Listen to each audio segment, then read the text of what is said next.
निरंजनो निराकार एको देवो महेश्वरा मृत्युमुखात् गतं प्राणम बलादाकृष्य रक्षते।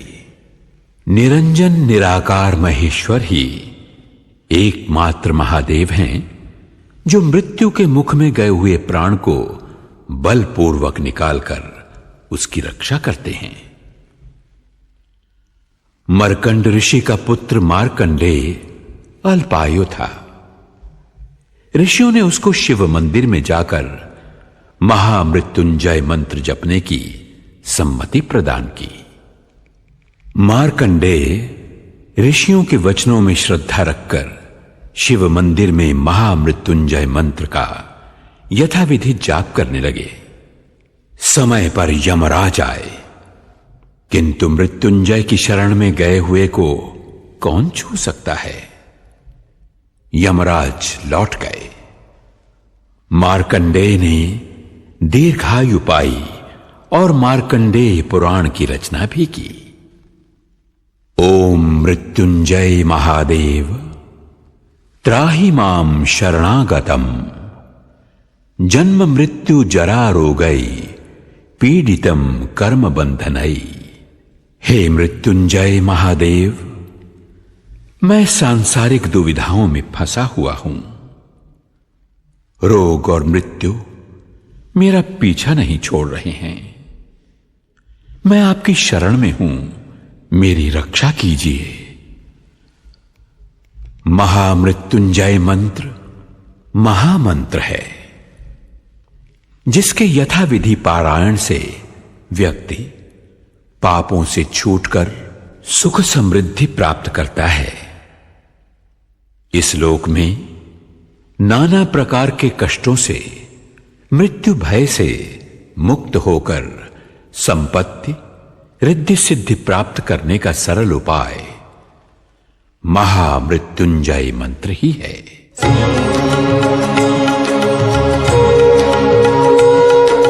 मृत्युंजय महादेव त्राहि मां शरणागतम् जन्म मृत्यु जरा व्याधि पीडितं कर्म बन्धनैः। मृत्युंजय महादेव त्राहि मां शरणागतम् जन्म मृत्यु जरा व्याधि पीडितं कर्म बन्धनैः। मृत्युंजय महादेव त्राहि मां शरणागतम् जन्म मृत्यु जरा व्याधि पीडितं कर्म बन्धनैः।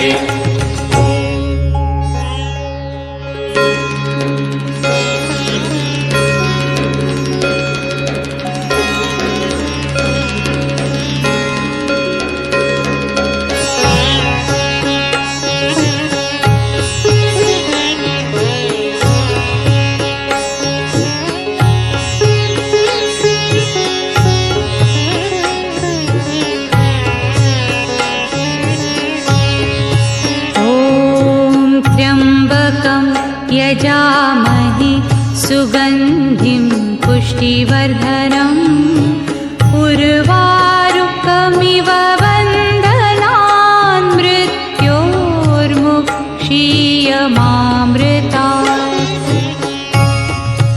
ॐ त्र्यम्बकं यजामहे सुगन्धिं पुष्टिवर्धनम् उर्वारुकमिव बन्धनान् मृत्योर्मुक्षीयमामृतात्।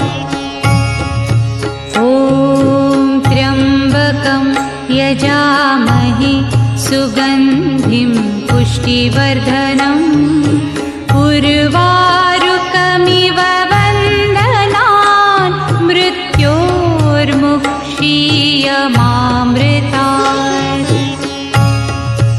ॐ त्र्यम्बकं यजामहे सुगन्धिं पुष्टिवर्धनम् उर्वारुकमिव बन्धनान् मृत्योर्मुक्षीयमामृतात्।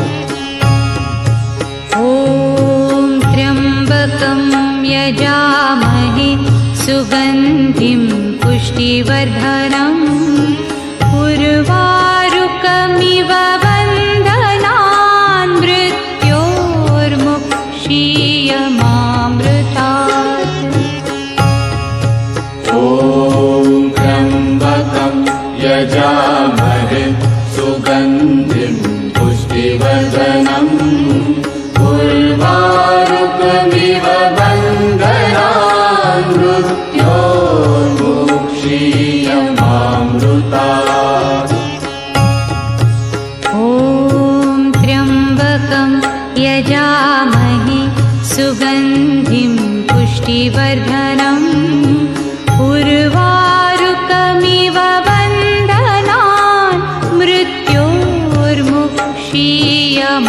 मुक्षीयमामृतात् ॐ त्र्यम्बकं यजामहे सुगन्धिं पुष्टिवर्धनम् उर्वारुकमिव बन्धनान्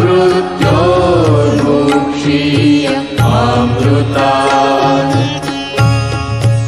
ॐ त्र्यम्बकं यजामहे सुगन्धिं पुष्टिवर्धनम् उर्वारुकमिव बन्धनान् मृत्योर्मुक्षीयमामृतात्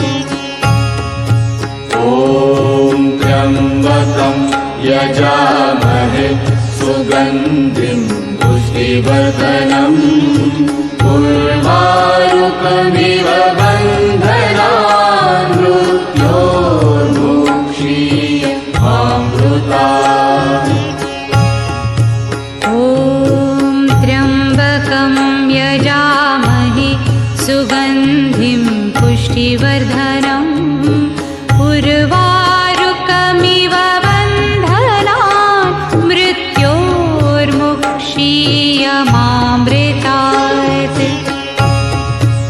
ॐ त्र्यम्बकं यजामहे सुगन्धिं पुष्टिवर्धनम् उर्वारुकमिव बन्धनान् मृत्योर्मुक्षीयमामृतात् ॐ त्र्यम्बकं यजामहे सुगन्धिं पुष्टिवर्धनम् उर्वारुकमिव बन्धनान् मृत्योर्मुक्षीयमामृतात् ॐ त्र्यम्बकं यजामहे सुगन्धिं पुष्टिवर्धनम् उर्वारुकमिव बन्धनान् मृत्योर्मुक्षीयमामृतात्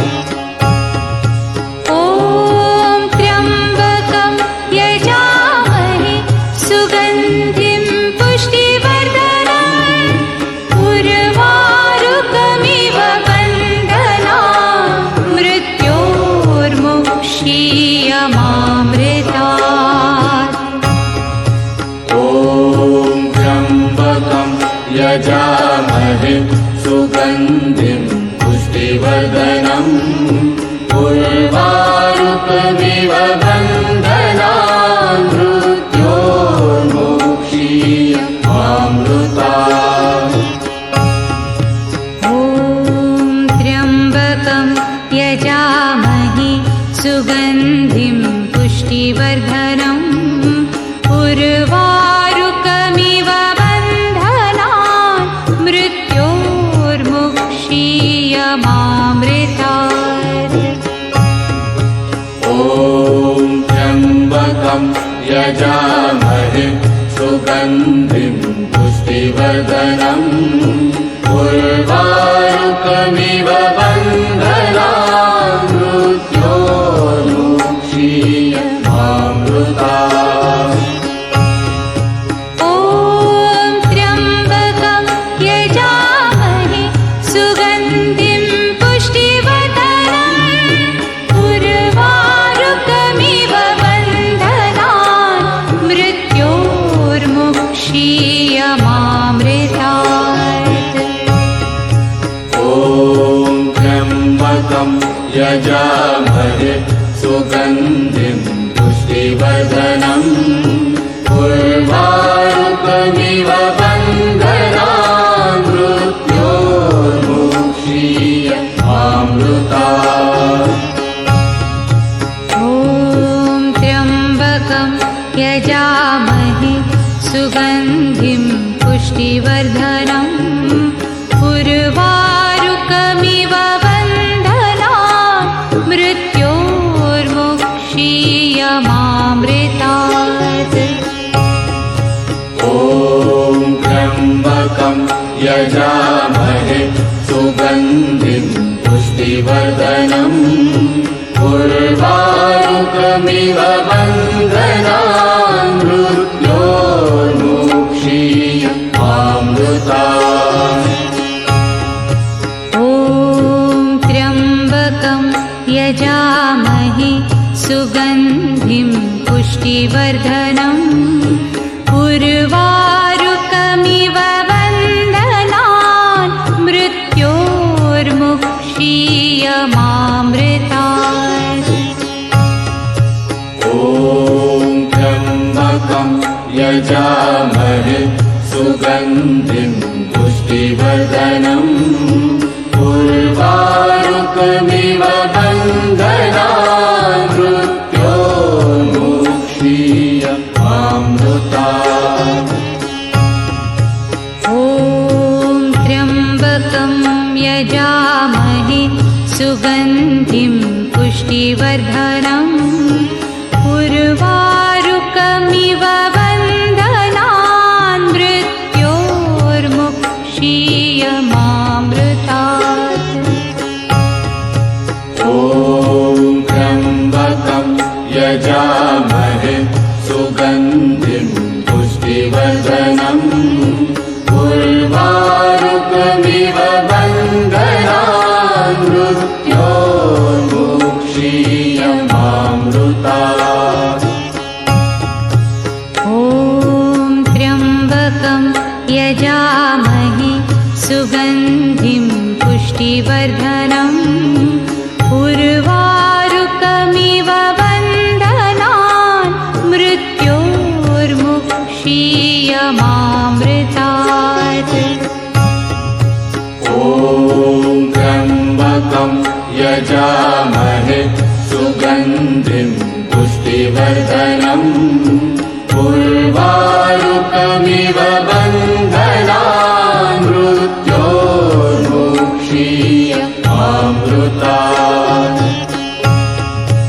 ॐ त्र्यम्बकं यजामहे सुगन्धिं पुष्टिवर्धनम् उर्वारुकमिव बन्धनान् मृत्योर्मुक्षीयमामृतात्।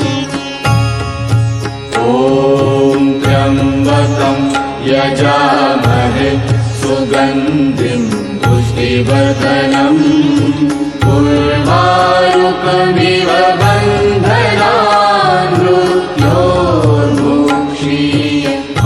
मृत्योर्मुक्षीयमामृतात्।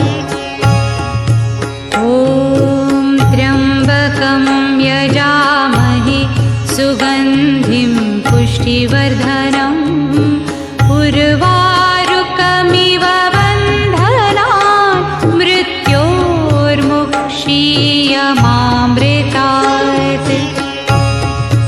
ॐ त्र्यम्बकं यजामहे सुगन्धिं पुष्टिवर्धनम् उर्वारुकमिव बन्धनान् मृत्योर्मुक्षीयमामृतात्। ॐ त्र्यम्बकं यजामहे सुगन्धिं पुष्टिवर्धनम् उर्वारुकमिव बन्धनान् मृत्योर्मुक्षीयमामृतात्। ॐ त्र्यम्बकं यजामहे सुगन्धिं पुष्टिवर्धनम् उर्वारुकमिव बन्धनान् मृत्योर्मुक्षीयमामृतात्।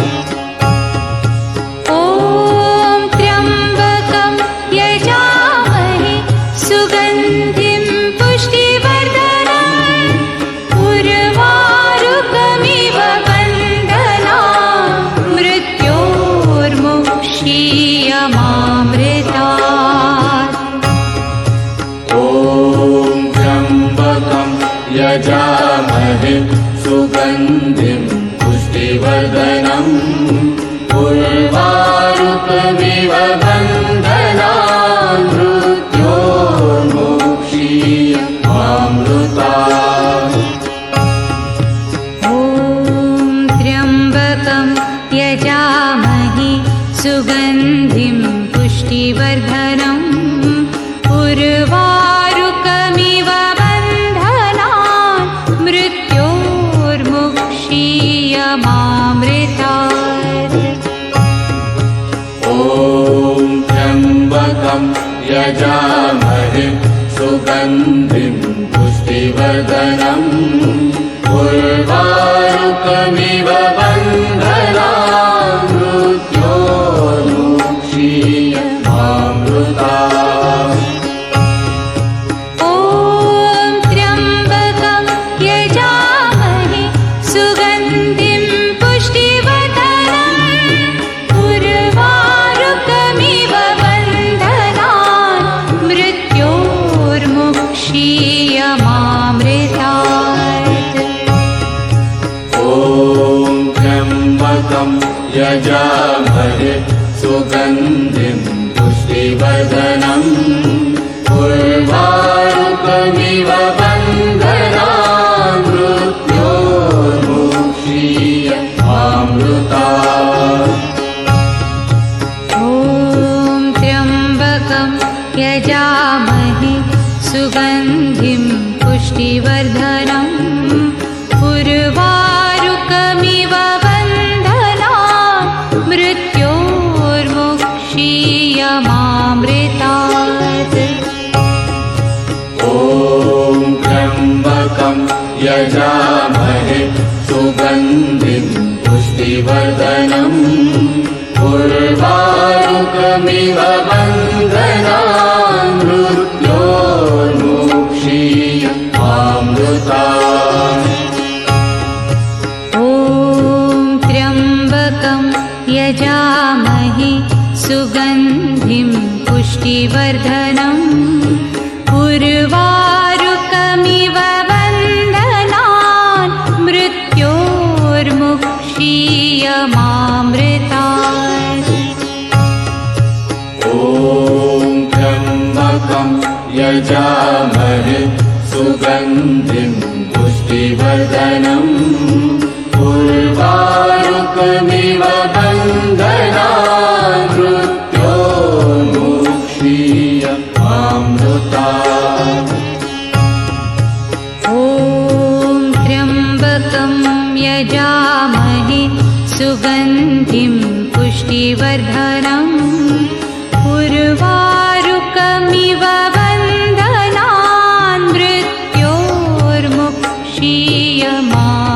मृत्योर्मुक्षीयमामृतात् ॐ त्र्यम्बकं यजामहे सुगन्धिं पुष्टिवर्धनम् उर्वारुकमिव बन्धनान् मृत्योर्मुक्षीयमामृतात् ॐ त्र्यम्बकं यजामहे सुगन्धिं पुष्टिवर्धनम् उर्वारुकमिव बन्धनान् मृत्योर्मुक्षीयमामृतात् ॐ त्र्यम्बकं यजामहे सुगन्धिं पुष्टिवर्धनम् उर्वारुकमिव बन्धनान् मृत्योर्मुक्षीयमामृतात् ॐ त्र्यम्बकं यजामहे सुगन्धिं पुष्टिवर्धनम् उर्वारुकमिव बन्धनान् मृत्योर्मुक्षीयमामृतात् ॐ त्र्यम्बकं यजामहे सुगन्धिं पुष्टिवर्धनम् उर्वारुकमिव बन्धनान् मृत्योर्मुक्षीयमामृतात् ॐ त्र्यम्बकं यजामहे सुगन्धिं पुष्टिवर्धनम् उर्वारुकमिव बन्धनान् मृत्योर्मुक्षीयमामृतात्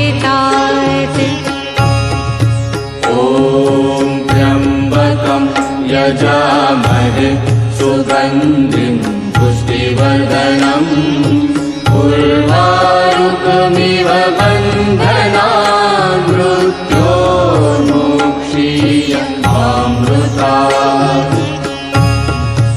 ॐ त्र्यम्बकं यजामहे सुगन्धिं पुष्टिवर्धनम् उर्वारुकमिव बन्धनान् मृत्योर्मुक्षीयमामृतात्।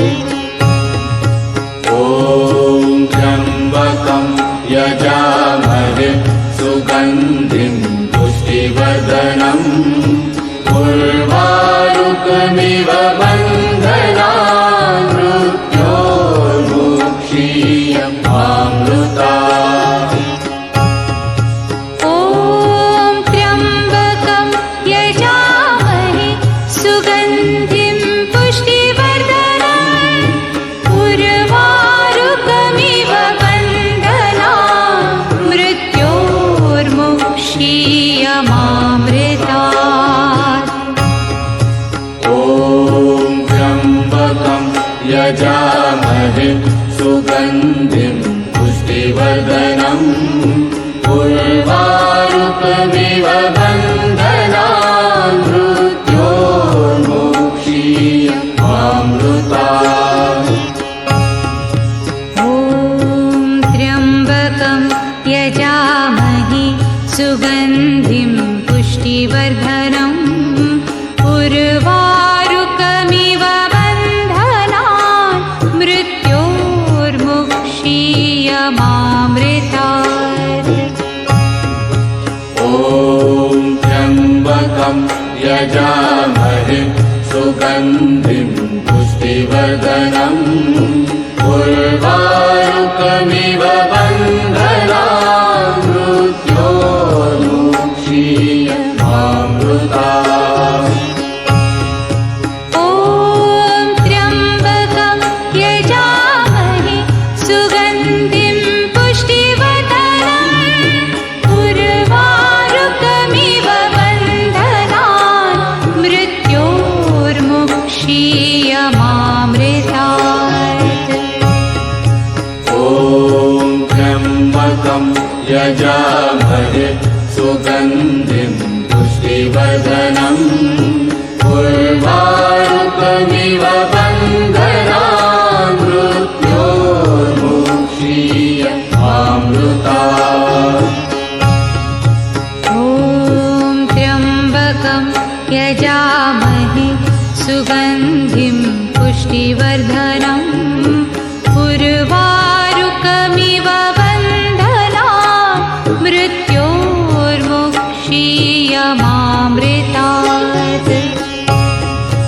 ॐ त्र्यम्बकं यजामहे सुगन्धिं पुष्टिवर्धनम् उर्वारुकमिव बन्धनान् मृत्योर्मुक्षीयमामृतात्।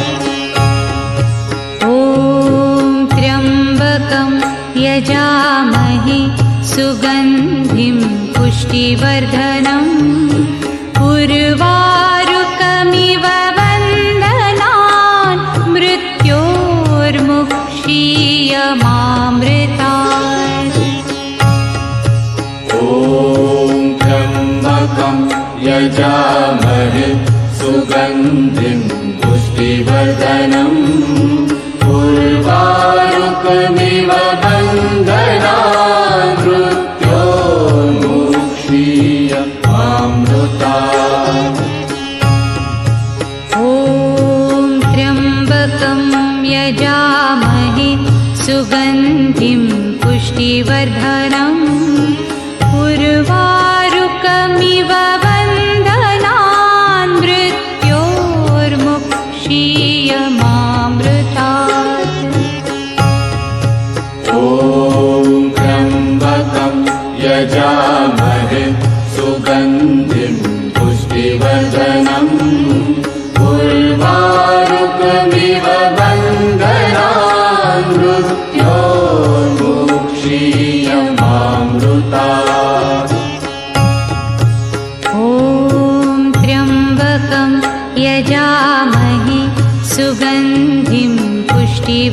पुष्टिवर्धनम् उर्वारुकमिव बन्धनान् मृत्योर्मुक्षीयमामृतात्। ॐ त्र्यम्बकं यजामहे सुगन्धिं पुष्टिवर्धनम् उर्वारुकमिव बन्धनान् मृत्योर्मुक्षीयमामृतात्।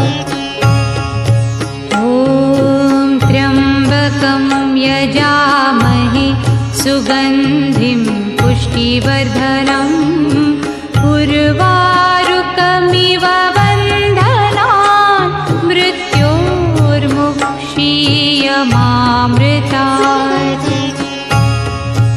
ॐ त्र्यम्बकं यजामहे सुगन्धिं पुष्टिवर्धनम् उर्वारुकमिव बन्धनान् मृत्योर्मुक्षीयमामृतात्।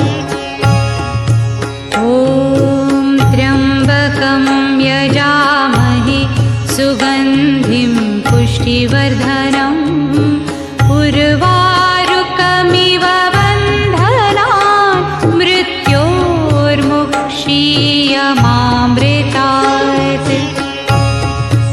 ॐ त्र्यम्बकं यजामहे सुगन्धिं पुष्टिवर्धनम् उर्वारुकमिव बन्धनान् मृत्योर्मुक्षीयमामृतात्।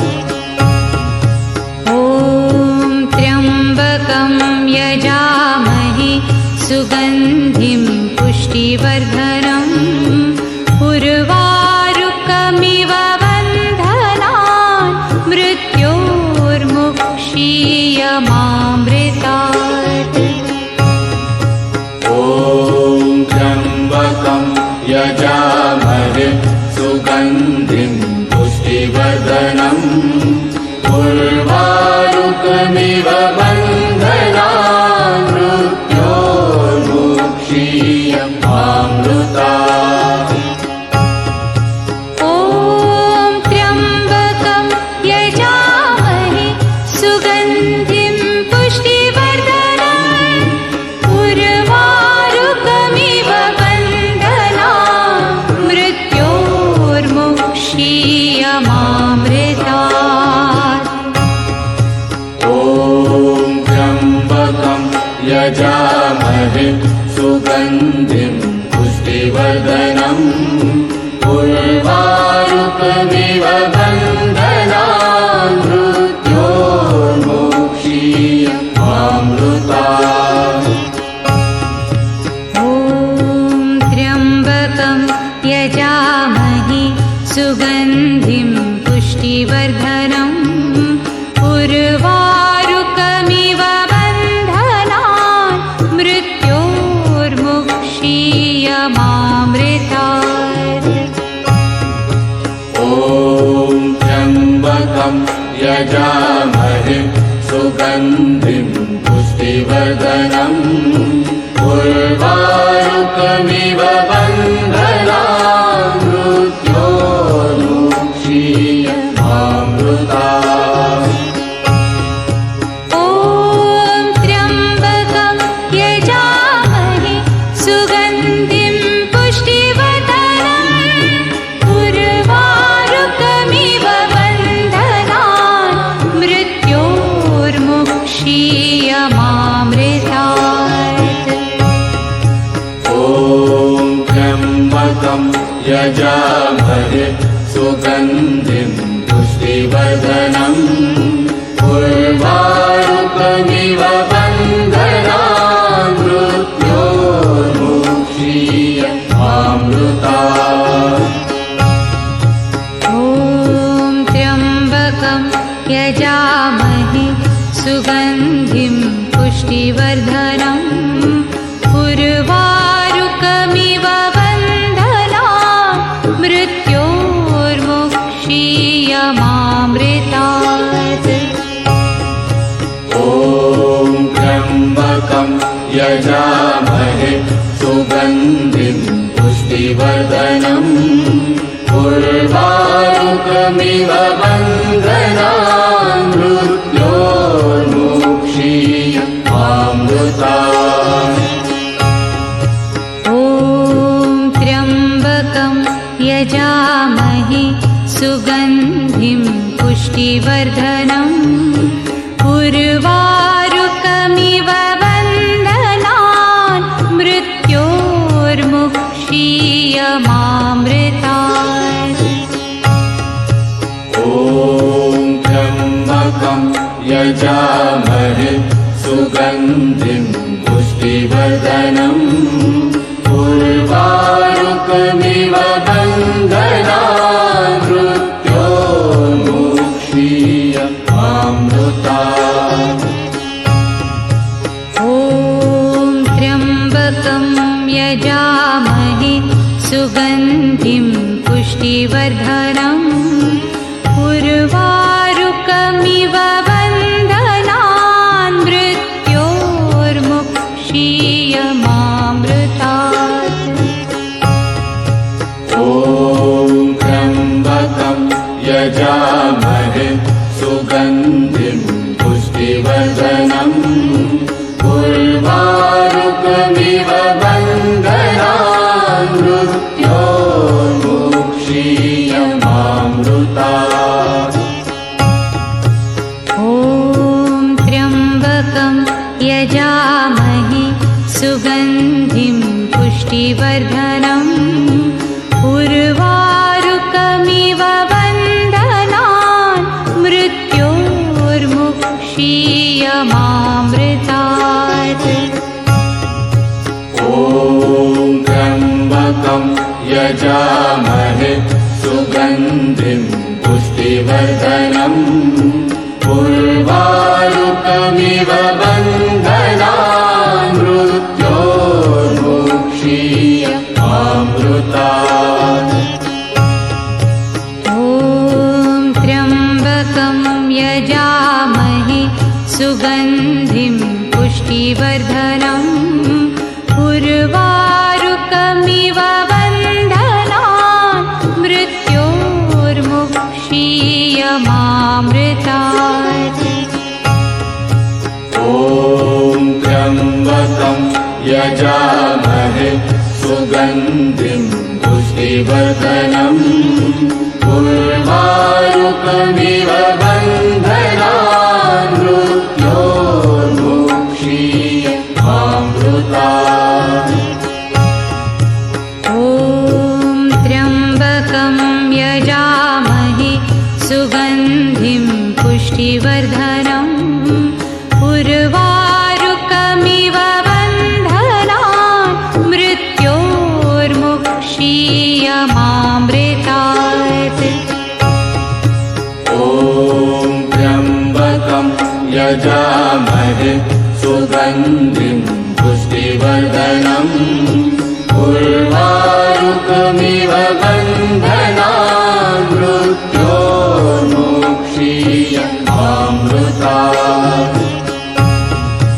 ॐ त्र्यम्बकं यजामहे सुगन्धिं पुष्टिवर्धनम् उर्वारुकमिव बन्धनान् मृत्योर्मुक्षीयमामृतात्।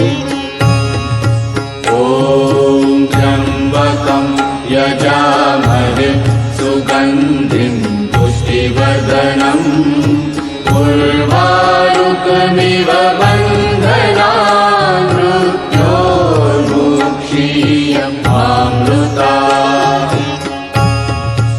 ॐ त्र्यम्बकं यजामहे सुगन्धिं पुष्टिवर्धनम् उर्वारुकमिव बन्धनान् मृत्योर्मुक्षीयमामृतात्।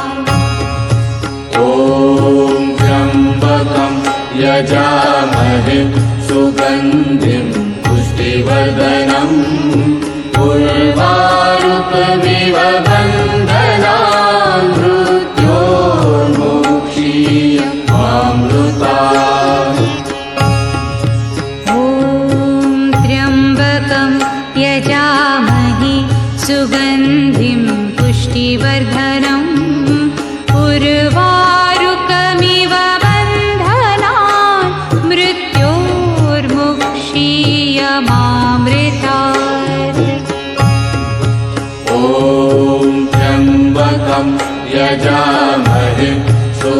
सुगन्धिं पुष्टिवर्धनम् उर्वारुकमिव बन्धनान् मृत्योर्मुक्षीयमामृता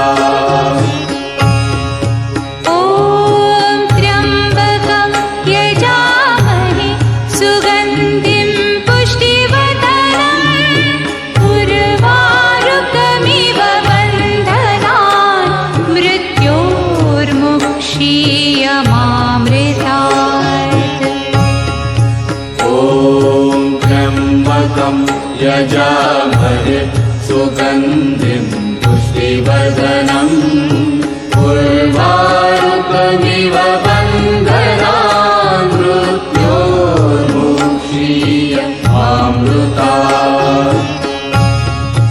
ॐ त्र्यम्बकं यजामहे सुगन्धिं पुष्टिवर्धनम् उर्वारुकमिव बन्धनान् मृत्योर्मुक्षीयमामृतात् ॐ त्र्यम्बकं यजामहे सुगन्धिं पुष्टिवर्धनम् उर्वारुकमिव बन्धनान् मृत्योर्मुक्षीयमामृतात् ॐ त्र्यम्बकं यजामहे सुगन्धिं पुष्टिवर्धनम् उर्वारुकमिव बन्धनान् मृत्योर्मुक्षीयमामृतात् ॐ त्र्यम्बकं यजामहे सुगन्धिं पुष्टिवर्धनम् उर्वारुकमिव बन्धनान् मृत्योर्मुक्षीयमामृतात् ॐ त्र्यम्बकं यजामहे सुगन्धिं पुष्टिवर्धनम् उर्वारुकमिव बन्धनान् मृत्योर्मुक्षीयमामृतात् ॐ त्र्यम्बकं यजामहे सुगन्धिं पुष्टिवर्धनम् उर्वारुकमिव बन्धनान् मृत्योर्मुक्षीयमामृतात् ॐ त्र्यम्बकं यजामहे सुगन्धिं पुष्टिवर्धनम् उर्वारुकमिव बन्धनान् मृत्योर्मुक्षीयमामृतात् ॐ त्र्यम्बकं यजामहे सुगन्धिं पुष्टिवर्धनम् उर्वारुकमिव बन्धनान् मृत्योर्मुक्षीयमामृतात् ॐ त्र्यम्बकं यजामहे सुगन्धिं पुष्टिवर्धनम् उर्वारुकमिव बन्धनान् मृत्योर्मुक्षीयमामृतात्